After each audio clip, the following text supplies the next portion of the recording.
I say, every time I get up, I just praise the Lord for life, health, and strength, and everything He does for me. You know, He's just a mighty good God. You know, He's just blesses us each day. You know, Brother Jimmy, you know, without Him, we couldn't make it. You know, I just thank the Lord.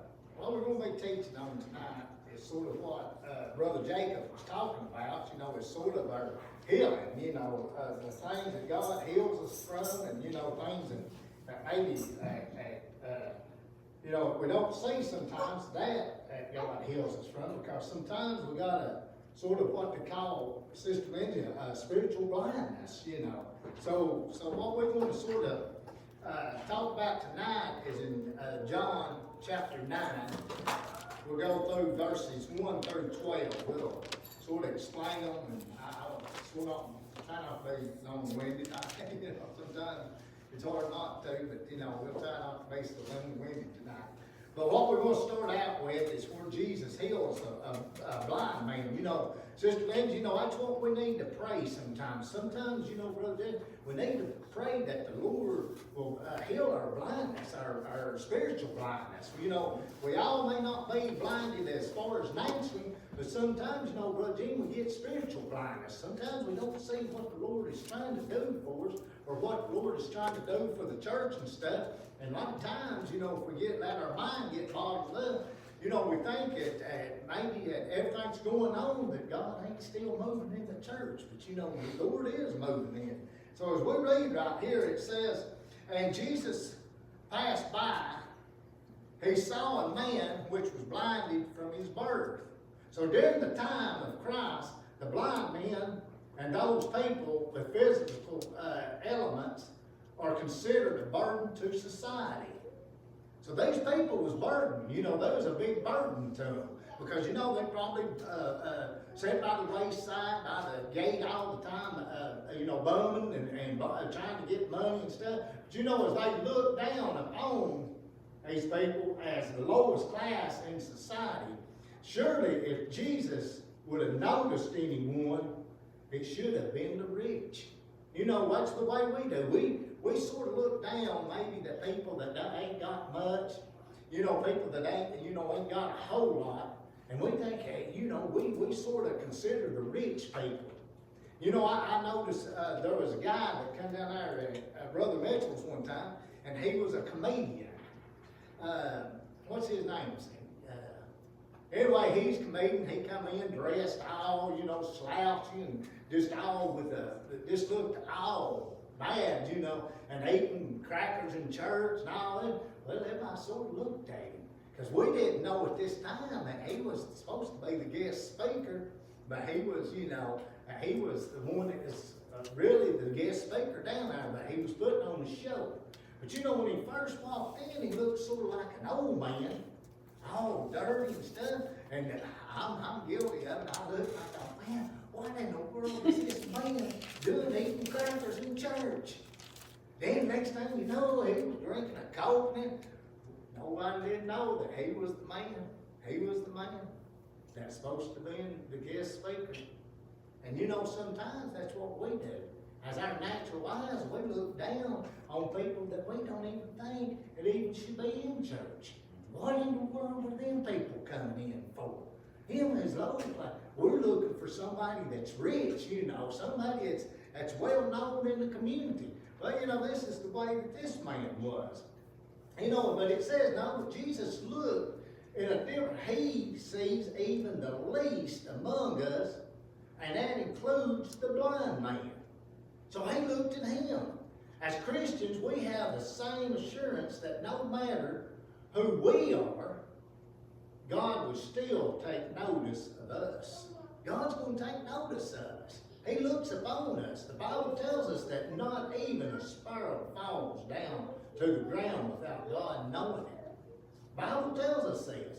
He even knows how many strands of hair we even have. Even if we lose one, you think, man, how's God keep up with everybody? God knows each and every one of us. And with this in mind, we can have the comfort that God sees us and He is calling us. And you know who it's up to? It's up to us. You know, it's up to us if we want to answer. He don't make us serve him. You know, in Revelations it says, when God knocks on the door, are you going to answer it? Have you ever seen, Brother Jacob, like somebody comes knocking on your door, and if you don't want to answer it, what do? You tell us, I see, don't go to the door. Kids, don't say a word. Be quiet, and they'll leave here in just a minute. Just stay calm. So it's up to us if we want to open that door, ain't it, Sister Lindsay? We don't have to, but God says if he's calling, we've got to answer the door if we want. He said, because once he shuts it, he says no man can open it. When he opens the door, no man can shut the door. What that means is when he's calling you to salvation, there ain't nobody can change it. Nobody can change that salvation. But once he quits dealing with your heart, there ain't nobody that can open it no more. You can't even open your own door. Sister Hannah, if he quits dealing with you just lose him. So when he's calling you, we've got to answer the call. So, second thing is our weakness should lead us to God. So in other words, and his disciple asked him, saying, Master, who did sin? This man or his parents? That he was born blind. So in other words, the man was born blind from his birth. However, what most people think is a curse has turned into a blessing in this man's life. So when we asked, the disciples asked him the reason why the man became blind, Jesus answered, so that the works of God should be revealed in him. It hadn't been because of his blindness he would have encountered Jesus. You know, if he hadn't been blind, he probably would have never even known Jesus. Have you ever seen a time that you be sitting at the house or something, sitting around, and something pricks you in your heart? Sister Hannah, you ever just sit around and think, man, you know, tonight, I may go to church. I may go over here and visit so-and-so tonight. Have you ever thought like that? You know why? Because there's a special time in our life that God says, tonight, Sister Hannah, tonight, Sister Sophie, tonight is going to be your night.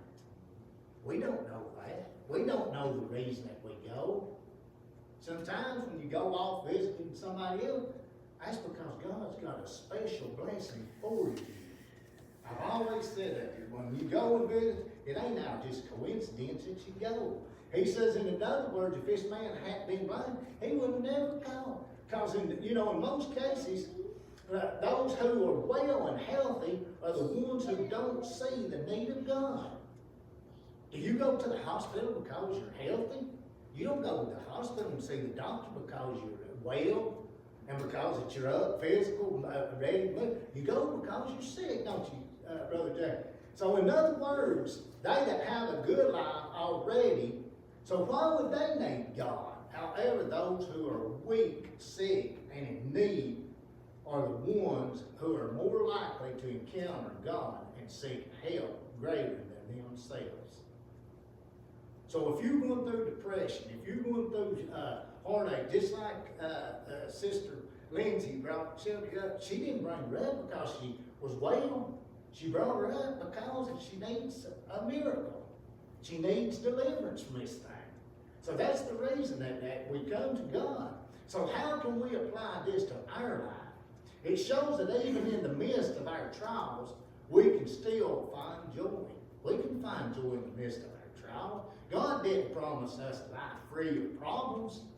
We all have them. But he assures us that he will always be with us though we might be feeling defeated because of many challenges that we may come our way. We can still have the confidence that God will see us through. He said, if you'll bring it to the throne of grace boldly, he said, I'll see you through it. That's what he tells us to do. He says, speak to the mountain, and it will be moved. So we've got to speak to this mountain. The third thing, we must endure hardship in life. Jesus answered, said, neither hath this man sinned nor his parents, but that the works of God should be made manifested in him. So in other words, the Jews in Christ's day lived that every suffering is caused directly by sin that they committed. Some people believe that. Some people believe that because that you sin, that you go through hardship and stuff. But that's not, it ain't always. Brother Rick didn't go through a heart attack because he sinned. You know, we go through it because that he ain't sick tonight because he's sinned. We live in a world, don't we, Brother Jay? It's just going to come up on us. Sometimes Cindy will even ask, what have I done? You know, haven't. But you know, we just live in a life. I tell her, I say, it's just life. It's life. Because if we never experience nothing, how do we ever know that God could heal us? We wouldn't know it. We'd probably be just exactly like the disciples. What would we do, Sister Lynn? We'd probably put him at the bottom of the ship, wouldn't we? We'd think they're the only ones that does stuff like that. Oh, you know, I was thinking about that today when I was working. I thought, we look at them, and they always do bad things. You know, have you ever, Brother Jim, looked at you, or a young person that maybe pulled something silly, and you think, man, that's silly for them to pull that. Do you know, maybe we pulled the same thing when we was that young. You know, me and my brother once we went out, and they clocked us going down the highway at 117 mile an hour. We think that's silly. Somebody else did. We done the same thing when we was kids. When we was young, done the same old silly stuff. So you know, it's the life. So you know, in other words, we don't encounter hardship because of what, you know, what we see in ourselves. Jesus made it very clear that it is not the man who sinned or his parents. There's a purpose why it happened. And the fact is being as we are living in this world, experience hardship and we face difficulties sometimes. All the pain and suffering would instantly be gone for the blind man, and all that matters for him now is to know that he was following Jesus. 1 Peter 2:20 says, for what glory is it if when ye be buffeted for your faults, you shall take it patiently? What good is it? But if when you do well, when you keep the faith, when you do well and suffer for it, you take it patiently, this is acceptable with God. Sometimes it's hard, ain't it? Sometimes when you're going through a heartache, sometimes when you're going through difficulties, sometimes whenever you think that you can't bear it, we got to wait patiently. He says, for that is for God's sake. When we endure suffering that are not caused by us, God commends us for that. Sometimes God puts more importance on how we develop our godly characters rather than our comfort. How are we going to take this, Brother Jake? How are we going to endure hardship? Are we going to get mad? Are we going to tell God? You know, even at times that you heard me testify, even, you know, when Dusty was taken, you know, that was hard for me. You know, times that I'd walk up the driveway and thought, Lord, I am not going back to church. Because I couldn't understand it, Brother Jacob. But you know, it was just something that I just couldn't give up. Because I thought, Lord, you're too good to me. You know, and even still today, it hurts me a lot of times. But you know, I always said, I know God knows best. Maybe when we don't see it, God knows best what he's going to do. You know, because, you know, you can't, God's been good to me. Like I say, that is the main reason why we're facing trials, so that we would be perfect and complete. God is preparing us to rule in his kingdom, and though tests and lessons in life, we are accomplishing the purpose. He said, in other words, James 1:2-4 said, my brother, count it all joy. You mean I can count this as joy? When I'm going through all this, when you fall into various trials, knowing that the test of your faith produces patience, but let patience have its perfect work, that you may be perfect and complete, lacking nothing. Ain't that hard, Brother Jacob? Sometimes we say, Lord, how can I do this? But he said, that's what makes a perfect man. When you're enduring hardship, it ain't just when everything goes so fine. So if your life as a Christian is smooth sailing, if everything's going smooth right now for you, be prepared, because time will come that you will be tested. You will be tested. Sometimes that's the way. As I've said, you take Hannah and Sophie and them. Ain't it nice to go to class and you raise your hand, teacher comes over and starts telling you the answers and stuff. You think, man, this is not. But are there a time coming that you raise your hand and you didn't come over? Are there times that you think, gosh, this is, I'd like to quit? Ain't it? There's times that you think, man, I'd like to just give up on school. Why in the world did I do this for? But that's hard. But then what comes? When you graduate to 12th grade, what comes? That diploma, you look and you say, man, I finished the race. I finished the test. That's what the Lord's saying to us. Hey, just hold on. It's just testing time. Testing time.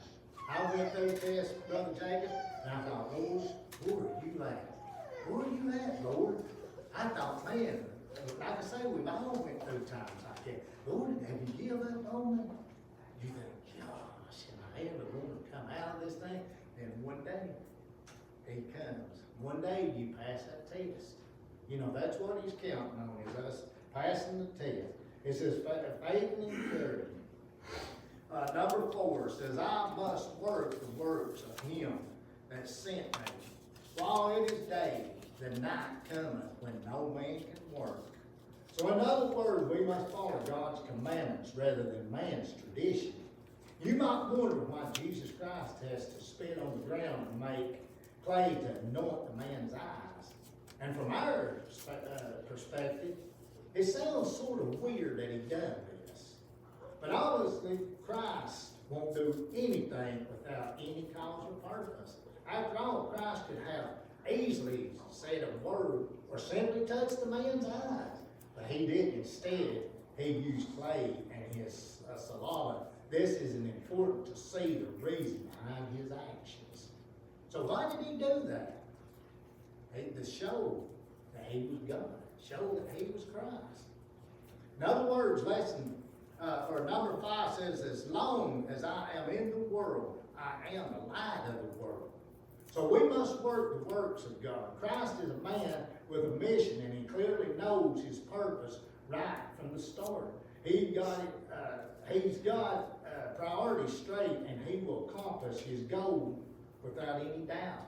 Before healing the blind man, Christ mentioned, I must work the works of him who sent me while it is day. The night is coming when no man can work. As long as I am in the world, I am the light of the world. So Christ has constantly been doing the work that he was sent to do. All along, Jesus made it clear that he needs to do what he must do while it is day. It means that while he still has time, he should be about his Father's business. In our case, as Christians, the life given to us in our daily walk, when we die, or when this world comes to an end, it would be difficult for us to do the work of God. So in fact, the Bible prophesies that there will be a famine of the word in the end time. So we can't do work once it becomes. Once God calls us home, it's over. For those who have been called by God, this is our day, our only chance to perform the work that God has called us to do. So while God is calling you, do the work that he sent us to do. Because there's coming a day that we won't be able to work no more. There's no second chance. Once he has somebody else to do it, there's no second chance. And if we are called by God, we are called to do the work. He don't just call us, Brother Jacob, just to be calling us. He's got a purpose for us. We are not sent to be idle, but to be busy doing the work of God. We are not just to simply warm our seats during the Sabbath service, but rather we are made to seek God's kingdom to be our top priority. That's our top priority, is to seek what God's wanting us to do and to be what God's calling us to be. When number 6 says, when he had thus spoken, he spat on the ground and made clay of the spittle. and he anointed the eyes of the blind man with clay. Obedience and faith comes together. So many people today assume that all they have to do is just accept salvation. Hey, that's all we got to do is just accept salvation.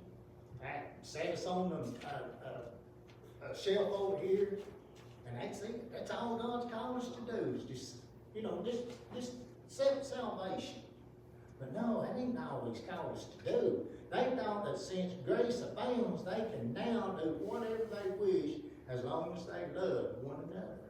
As long as we love one another, that's it. That's what, Brother Jeff, that's what we're being taught today. That's what we're being taught. Just as long as we love each other, it don't matter. But God ain't called us to do that. God ain't sending us out to do that. It says, for the man to get healed, he needs to wash in a pool of Siloam. The man intentionally believed Jesus Christ, but he didn't stop there. He also obeyed Jesus' command. He obeyed what Jesus told him to do. It says, yes, it's difficult for the blind man to find his way, but that is the part of the healing process. Is it sometimes hard? Is it sometimes hard to do what God calls us to do? If He calls us to go over and pray for our neighbor, is it sometimes hard to get up and go over and, pray and stuff? You think, God, I taught a lesson once on Peter. We all talk about Peter, how Peter got up and he sunk and he took his eyes off. But one thing about Peter, he did get out of the ship. He did get out of the boat. He got out of the boat and walked. What did the rest of them do? The rest of them done just exactly what a lot of us does. What I do, I'm guilty of it. A lot of us sits right there on that bench, and as long as I don't get up, I don't make no mistake. But how does God ever use me? How does God ever can use me as long as I sit on the bench? I've got to get up, don't I, Brother Jacob? I've got to get up and make effort. Maybe I might make a mistake the first time. At least I got up. Maybe Peter did take his eyes off. He did get out of the boat. He got out of the boat and walked with the rest of them sat in the boat. They didn't move. So, sometimes we got to move for God to do it. He says, in other words, he done what Jesus told him to do.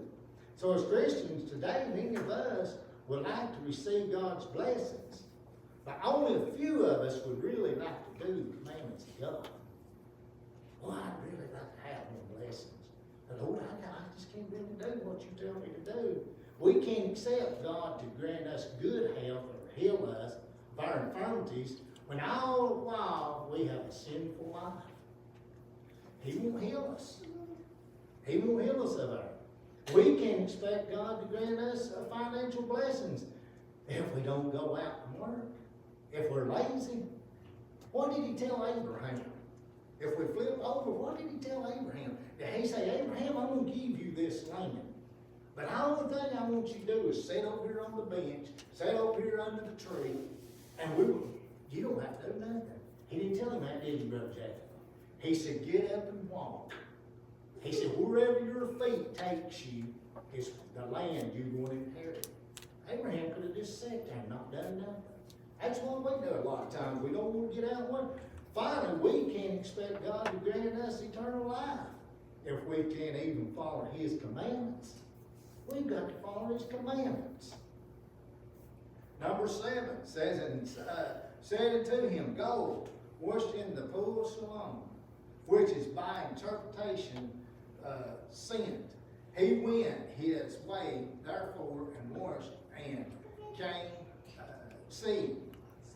In other words, God will one day take away the spiritual blindness of this world. The Bible reveals how Satan deceives the whole world. Revelations 12 and 9 says, and the great dragon was cast out, that old serpent called the devil and Satan, which deceiveth the whole world. He was cast into the earth, and his angels were cast out with him. 2 Corinthians 4 and 4 says, in whom the God of this world hath blinded the minds of them which believe not. So in other words, he's blinded them. A lot of people that don't believe, thinks that his coming is never, Brother Jacob. I've heard people say, well, you know, he said this meaning. I've heard this all my life. But you know why? It's because they don't believe. If they open their eyes right now, they could see. But you know what's wrong with them? They've got a spiritual blindness on them. Because they don't see what's coming upon this world. So in other words, he said, in whom of the God of this world hath blinded the mind of them which believe not, lest the light of the glorious gospel of Christ, who's the image of God, should shine upon them.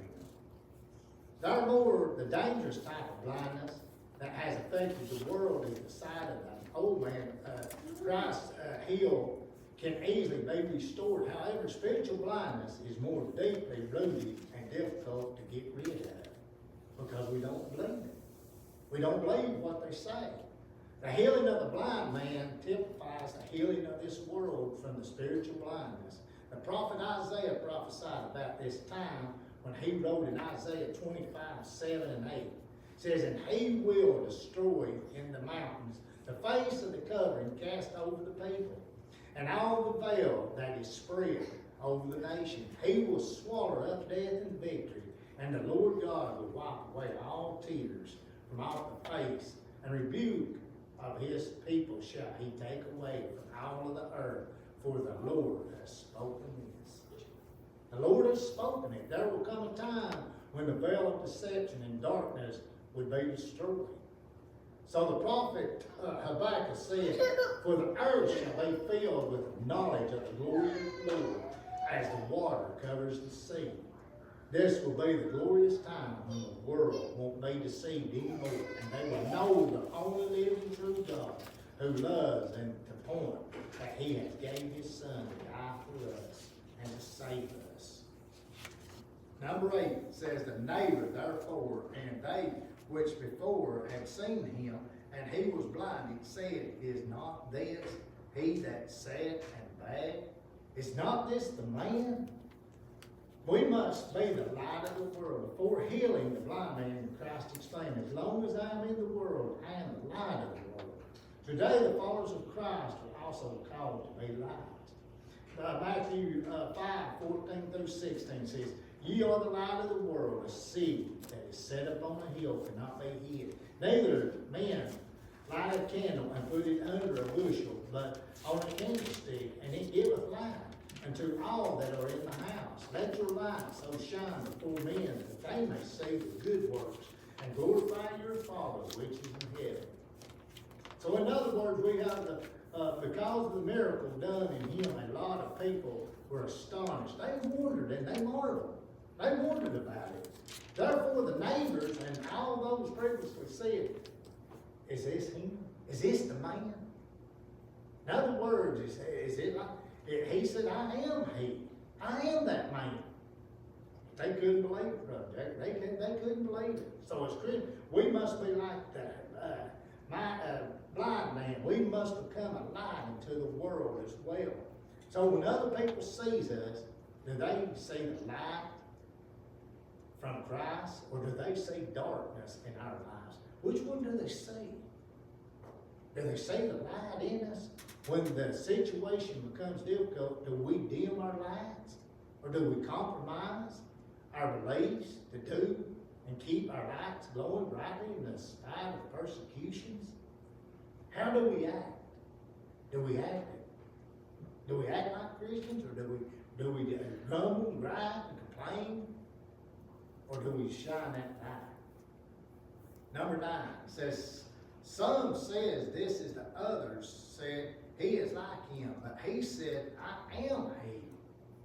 It was God that the blind man would be healed after washing in the pool of Siloam. He came back seeing. This is the man. So in other words, while the man was healed, it was no secret that not have been given this gift. A lot of Christians have prayed today and night for their thorn in the flesh to be pulled out. Sometimes we pray and pray and pray, but the Lord sometimes don't answer that way we want it. As Paul said, the Apostle Paul once pleaded for it. But what did God tell him? He says, my grace is sufficient for you, For my strength is made perfect in weakness. He didn't just pull it out, did he, brother? He said, hey, my grace is sufficient for you. Number 10 says, therefore said they unto him, how were your eyes? In other words, how were thine eyes open? We must stop being self-righteous. The Pharisees was self-righteous. They were self-righteous at that time. They were so self-righteous that they couldn't even see the blind to be the truth. They resented people who tried to teach them. They believed that they know everything and they did with self-correction. All their life they have been waiting for Jesus to come, and yet, what was it? He was right in front of them, and they never even knew it. They didn't even know that he was there. You know, it is a pity that a lot of Christian days are filled with the same self-attitude. You know, Jesus is trying to tell us, but what we do, the problem with self-righteousness is that it will blind you because we don't even see it. Number 11 said, he answered and said, a man that is called Jesus made clay and anointed my eyes and said unto me, go to the pool of Siloam and wash. And I went and washed, and I received my sight. The miracle Christ has wrought is so marvelous and magnificent that it was too good to be true. A lot of people doubt whether the miracle is real or not. So the Jews called the parents of the blind man and asked, is your son, who you say was born blind, how does then he now see? You know, we see that today, don't we, Brother Jack? We can see people gets healed. And we'll try to blame everything. People try to blame, well, you know, it's this and it's that. You know, they don't give God the glory. You know, even the doctors sometimes don't even give God the glory. And, you know, this is the same way these people was. He says, of all these people, it could have been the parents of the blind man who could have testified to the truth. Yes, the parents did not lie. They didn't lie to him, but the only thing they said, they knew that themselves could have not been a witness in the miracle itself. However, they are fully sure that their son, who was blind, could now see. He could see now. So in other words, number 12, this is the last thing. Brother Jacob wants to come back. It says, they brought to the Pharisees him that the fourth time was blind. So the Apostle Paul wrote in Corinthians, for you say your calling, brother, that not many wise according to the flesh, not many mighty, not many noble are called. Christ did not call the Pharisees or the righteous leaders in this day. He didn't call the emperors or the great kingdom. He didn't call the rulers of the land. He didn't call the learned and the educated. But he called the foolish, and by this world standards. So in other words, to answer God's calling, you need to be humble first. And if we are going to be to glory, we must glory in God and not in ourselves. We've got to give God the glory and tell. If God has called you down, be humble and answer his call. We've got to strip yourself for self-righteousness and seek God's righteousness instead. If we seek God's righteousness, he will answer us. Just pray for me.